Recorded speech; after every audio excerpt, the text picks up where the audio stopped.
गंगा दशहरा हिंदू धर्म का एक प्रमुख पर्व है। इसे इसलिए मनाया जाता है क्योंकि मान्यता है कि इसी दिन माँ गंगा स्वर्ग से पृथ्वी पर अवतरित हुई थी। पौराणिक कथा के अनुसार राजा भगीरथ ने जब अपने पूर्वजों के उद्धार के लिए कठोर तप किया, उसकी तपस्या से प्रसन्न होकर माँ गंगा पृथ्वी पर आने को तैयार हुई, लेकिन उनके तीव्र वेग को संभालना संभव नहीं था। इसलिए भगवान शिव ने गंगा को अपनी जटाओं में धारण किया और धीरे धीरे पृथ्वी पर प्रभावित किया। इस दिन का महत्व माँ गंगा के पृथ्वी पर अवतरण की स्मृति में यह पर्व मनाया जाता है। गंगा स्नान, दान, पूजा और गंगा आरती का विशेष महत्व माना जाता है। मान्यता है कि इस दिन श्रद्धापूर्वक स्नान और पूजा करने से पापों का क्षय होता है, पुण्य की प्राप्ति होती है। यह पर्व ज्येष्ठ मास के शुक्ल पक्ष की दशमी तिथि को मनाया जाता है। संक्षेप में, गंगा दशहरा माँ गंगा के पृथ्वी पर अवतरण और उनके द्वारा मानव कल्याण के प्रतीक के रूप में मनाया जाने वाला पर्व है। नमस्कार दोस्तों, आज की इस वीडियो में हम जानेंगे कि गंगा दशहरा क्यों मनाया जाता है, माँ गंगा पृथ्वी पर कैसे आई, राजा भगीरथ ने कैसे तपस्या की, भगवान शिव ने अपनी जटाओं में क्यों धारण किया और इस पर्व का धार्मिक महत्व क्या है।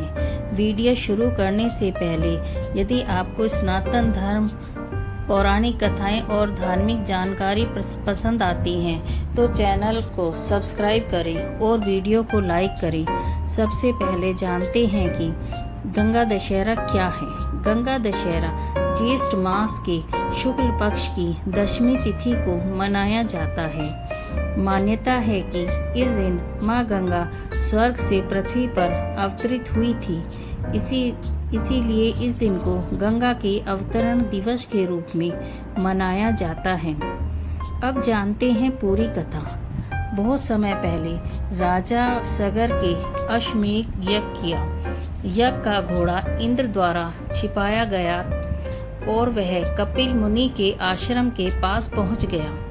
राजा सकर के 60,000 पुत्र घोड़े की खोज में करते हुए वहां पहुंचे। उन्होंने बिना सोचे समझे कपिल मुनि पर आरोप लगा दिया। क्रोधित होकर कपिल मुनि ने उन्हें भस्म होने का श्राप दे दिया। उनकी आत्मा की मुक्ति का एक ही उपाय था, माँ गंगा का पृथ्वी पर आकर उनके अस्थि अवशेषों का स्पर्श करना। कई पीढ़ी बीत गई, लेकिन यह कार्य पूरा नहीं हो सका। फिर राजा भगीरथ ने कठोर तपस्या की। वर्षों तक उन्होंने भगवान की आराधना की। उनकी तपस्या से प्रसन्न होकर माँ गंगा पृथ्वी पर आने के लिए तैयार हो गई। लेकिन समस्या यह थी कि गंगा का वेग इतना प्रचंड था कि पृथ्वी उसे सहन नहीं कर सकती थी। राजा भगीरथ ने भगवान शिव की आराधना की। भगवान शिव प्रसन्न हुए और उन्होंने गंगा को अपनी जटाओं में धारण कर लिया। उसके बाद उन्होंने धीरे धीरे गंगा की धाराओं को पृथ्वी पर प्रभावित किया। गंगा भगीरथ के पीछे पीछे चलती हुई उस स्थान तक पहुंची जहां राजा सगर के पुत्रों की राख थी। माँ गंगा के स्पर्श से उन्हें मोक्ष प्राप्त हुआ। इसी कारण गंगा को भागीरथी भी कहा जाता है और कठिन परिश्रम से किए गए महान कार्य को आज भी भागीरथ प्रयास कहा जाता है। अब बात करते हैं गंगा दशहरे के महत्व की। इस दिन लोग प्रातःकाल स्नान करते हैं, माँ गंगा की पूजा करते हैं, दान पुण्य करते हैं और गंगा आरती में भाग लेते हैं। जिन लोगों के लिए गंगा का जाना संभव नहीं होता, वे घर के स्नान करके श्रद्धापूर्वक माँ गंगा का स्मरण करते हैं।